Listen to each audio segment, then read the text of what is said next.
Kamu pernah nggak sih bro, ngerasa bingung kenapa teman-teman kamu yang bisnisnya biasa aja, bahkan cenderung tidak keren, malah terlihat lebih mapan secara finansial.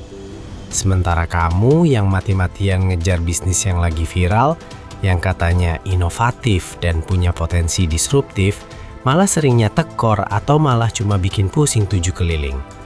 Aku yakin banget bro, kamu pasti pernah ngalamin momen frustrasi itu. Rasa-rasanya semua orang berlomba-lomba mengejar tren, ikut-ikutan yang lagi hits, padahal di balik itu, banyak yang lupa kalau inti dari bisnis adalah menciptakan aliran uang yang stabil dan berkelanjutan, bukan sekadar pujian keren di media sosial. Nah, disinilah letak kesalahpahaman besar yang sering kali menjebak kita semua. Selama ini, kita terlalu fokus pada sampul buku daripada isinya bro. Kita didoktrin kalau bisnis itu harus berbau startup teknologi, harus punya branding yang bombastis, atau harus selalu mengikuti tren terbaru agar terlihat relevan. Padahal, rahasia kemapanan finansial sejati yang bikin kamu bisa tidur nyenyak di malam hari tanpa khawatir tagihan, itu bukan ada di seberapa keren atau viral bisnis kamu. Justru, rahasianya terletak pada seberapa esensial bisnis kamu. Seberapa dalam kamu bisa memenuhi kebutuhan dasar orang banyak, dan seberapa konsisten kamu bisa melakukannya. Bayangkan seperti ini bro, rumah yang kokoh itu dibangun di atas fondasi yang kuat, bukan cuma dari cat dinding yang paling bagus. Bisnis yang tidak keren seringkali adalah bisnis yang punya fondasi paling kokoh, yang jarang tergoyahkan oleh fluktuasi tren pasar. Kamu tahu kenapa? Karena mereka memecahkan masalah nyata yang abadi.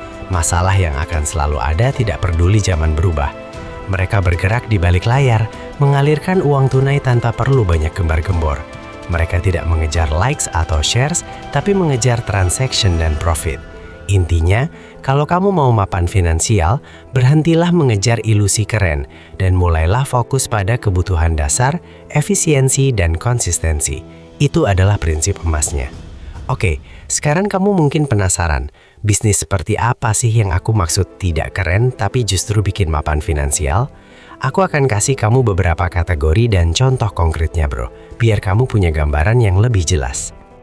Ingat, ini bukan tentang bisnis yang akan kamu pamerkan di Instagram atau LinkedIn sebagai CEO paling inovatif.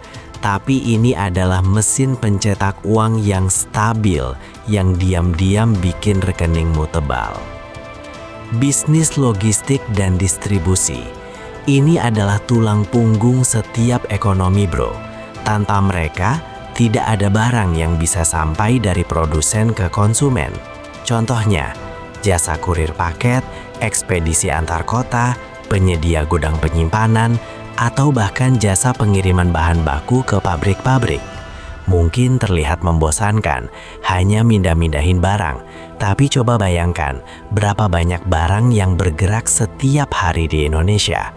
Kamu bisa mulai dari skala kecil, sebagai agen pengiriman, punya beberapa motor untuk antar jemput barang dagangan online UMKM, atau fokus pada rute tertentu. Permintaan akan jasa ini selalu ada dan akan terus tumbuh seiring dengan perkembangan e-commerce dan industri. Ini bisnis yang minim drama, fokusnya cuma satu, barang sampai tujuan dengan aman dan cepat. Jasa kebersihan dan perawatan. Coba deh kamu lihat sekeliling bro, rumah butuh dibersihkan, kantor butuh dirawat, AC butuh diservis, mobil butuh dicuci secara berkala, atau taman butuh dirapikan. Ini semua adalah kebutuhan fundamental yang orang lain seringkali nggak punya waktu, keahlian, atau bahkan kemauan untuk melakukannya sendiri. Kamu bisa menawarkan jasa cuci mobil panggilan, pembersihan kantor pasca renovasi, jasa kebersihan rumah tangga rutin, atau perawatan kolam renang. Kamu mungkin nggak akan dapat label startup paling keren, tapi kamu akan dapat bayaran yang stabil dari pelanggan setia yang sangat menghargai bantuanmu. Marginnya seringkali bagus karena biaya operasional bisa ditekan dan nilai layanannya sangat dibutuhkan. penyedia bahan baku atau komponen dasar. Ini adalah bisnis di balik layar yang sesungguhnya. Contohnya, pemasok sayuran segar ke restoran, distributor biji kopi ke kafe-kafe, penyedia kemasan untuk UMKM, atau bahkan pedagang grosir sembako ke warung-warung kecil. Bisnis ini mungkin tidak punya narasi yang menarik, tidak ada gimmick yang bisa dijual ke publik, tapi mereka adalah roda penggerak utama. Kamu menjadi jembatan esensial antara produsen dan konsumen akhir. Kuncinya ada di efisiensi rantai pasok dan kualitas barang yang konsisten. Kamu mungkin gak dikenal oleh masyarakat luas, tapi kamu sangat dikenal dan diandalkan oleh puluhan atau bahkan ratusan bisnis lain yang bergantung padamu untuk kelangsungan operasional mereka. Loyalitas pelanggan di sektor ini sangat tinggi jika kamu bisa menjaga kualitas dan harga. 4. Jasa perbaikan dan servis elektronik atau kendaraan. Barang elektronik pasti rusak, mesin motor pasti ngadat, keran pasti bocor, HP pasti error. Siapa yang kita cari dalam situasi darurat seperti ini? Teknisi, tukang servis. Bisnis ini tidak akan pernah mati selama ada barang yang bisa rusak atau membutuhkan perawatan. Jasa servis AC, bengkel motor mobil, tukang reparasi elektronik, atau bahkan tukang kunci dan tukang las. Kamu menjual solusi untuk masalah yang mendesak dan seringkali tidak bisa ditunda.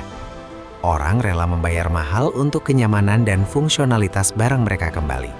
Kamu tidak perlu punya toko megah, cukup skill mumpuni, peralatan yang memadai, dan reputasi bagus. Ini adalah bisnis tukang yang sangat berharga. 5. Pengelolaan limbah dan daur ulang. Ini mungkin terdengar paling tidak menarik, paling kotor, dan paling tidak glamor, tapi potensi cuannya luar biasa besar. Dunia semakin sadar akan pentingnya keberlanjutan lingkungan, dan masalah limbah terus bertambah. Kamu bisa terlibat dalam mengumpulkan sampah plastik, kertas, besi tua, atau bahkan mengelola limbah organik menjadi kompos. Kamu bisa jadi pengapul, pengolah, atau menjalin kemitraan dengan pabrik daur ulang. Kamu tidak cuma cuan besar, tapi juga berkontribusi pada planet bumi.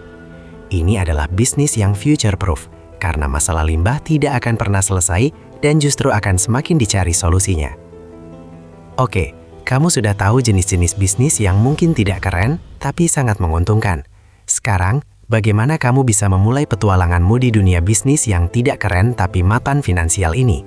Aku akan kasih kamu langkah-langkah praktisnya, bro, yang bisa kamu terapkan mulai dari sekarang. 1. Lakukan problem hunting di sekitarmu. Mulailah dengan mengamati lingkungan terdekatmu dengan mata yang jeli. Apa sih masalah sehari-hari yang sering kamu dengar atau alami sendiri?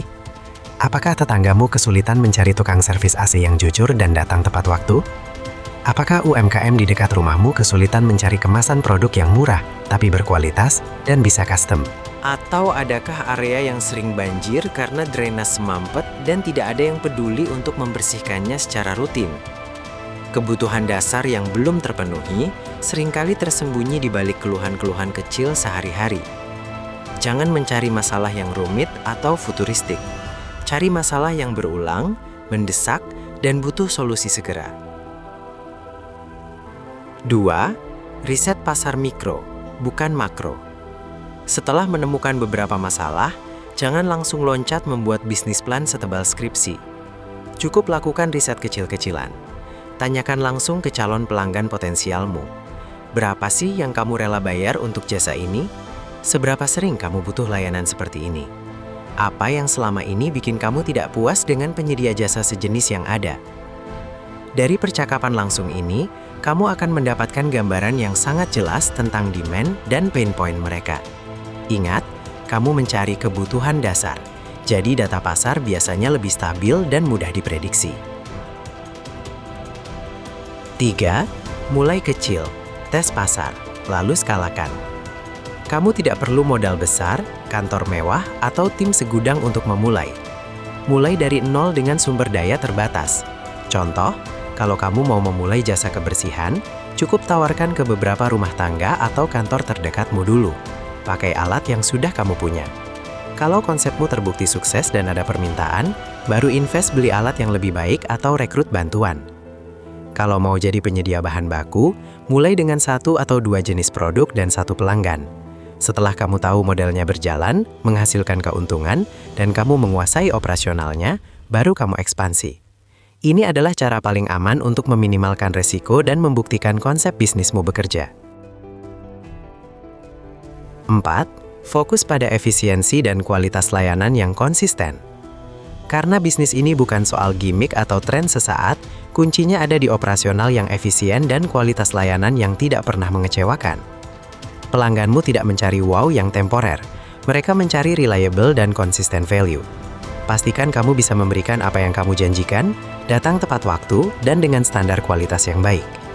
Kalau kamu bisa memberikan nilai lebih dengan harga yang bersaing, kamu akan punya pelanggan setia yang tidak akan berpaling kemana-mana.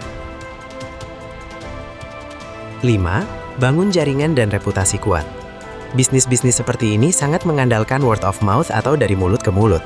Kepuasan satu pelanggan bisa mendatangkan 5 pelanggan baru. Sebaliknya, satu pengalaman buruk bisa menyebar lebih cepat. Berjejaringlah dengan sesama pebisnis, terutama yang mungkin membutuhkan jasamu atau bisa jadi mitra potensial. Ikuti komunitas lokal atau asosiasi industri.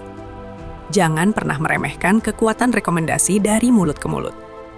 Reputasi yang baik, kejujuran, dan integritas adalah aset paling berhargamu di bisnis yang tidak keren ini. Jadi bro, intinya adalah jangan pernah takut atau malu untuk memulai bisnis yang mungkin tidak terlihat keren atau glamor di mata orang lain. Karena seringkali, di balik kesederhanaan dan ketidakglamoran itulah terletak potensi kemapanan finansial yang sesungguhnya. Berhentilah mengejar validasi dari orang lain tentang seberapa inovatif atau modern bisnismu. Itu cuma fata morgana. Mulailah fokus pada apa yang benar-benar dibutuhkan oleh masyarakat luas dan bagaimana kamu bisa menyediakannya dengan konsisten, efisien, dan kualitas terbaik. Percayalah, menjadi mapan finansial, punya kebebasan waktu, dan bisa menopang keluargamu dengan stabil, itu jauh-jauh lebih keren dan membanggakan daripada sekadar terlihat keren di media sosial. Pikirkan itu baik-baik bro, ambil langkahmu sekarang, dan bangun fondasi kemapananmu.